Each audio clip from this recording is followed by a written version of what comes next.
Start. संयम का स्रोत आत्मसंकल्प है जो भीतर से आता है। अपने जीवन की कहानी हम सब जानते हैं, उसे समय समय पर दोहराते भी हैं।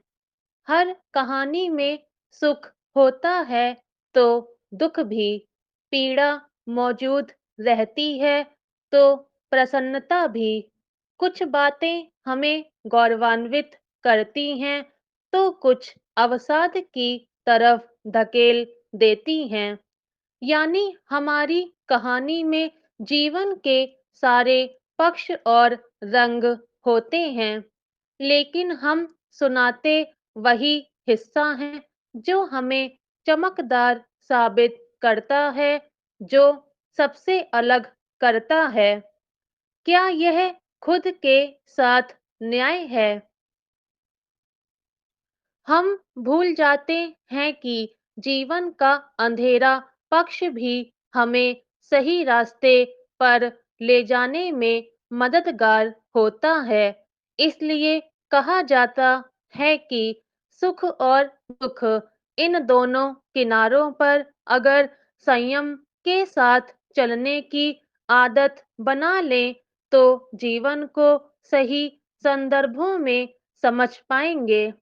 हम महापुरुषों की कहानी पढ़कर अभिभूत तो होते हैं, लेकिन उनकी तरह जीने से कतराने लगते हैं।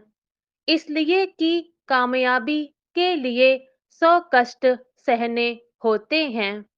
न्याय और अन्याय में फर्क करना पड़ता है।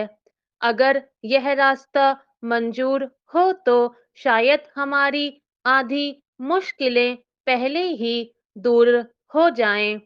मगर समस्या यह है कि हमें जितनी चिंता अपने सफर को लेकर नहीं होती, उससे ज्यादा दूसरों को गिराने की होती है।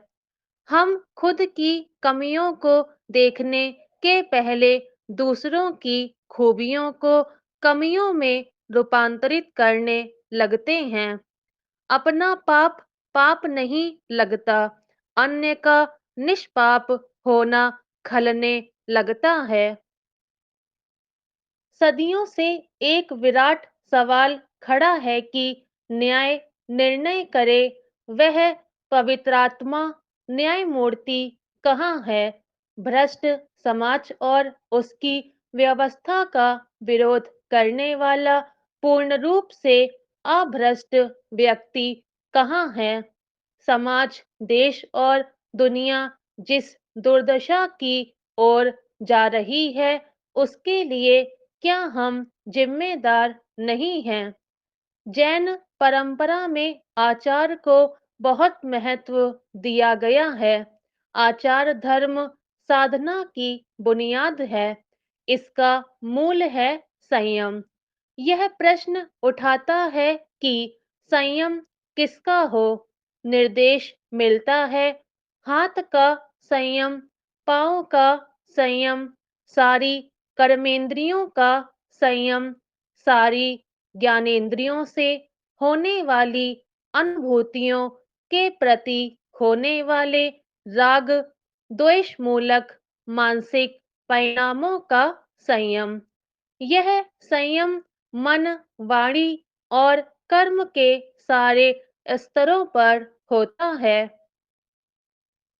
मन के स्तर पर राग द्वेषात्मक संकल्प विकल्पों का, वाणी और कर्म के स्तर पर उनकी क्रिया प्रतिक्रियात्मक अभिव्यक्तियों का, जो हिंसा, परिग्रह, अब्रह्मचर्य व असत्य के रूप में व्यावहारिक स्तर पर होती है।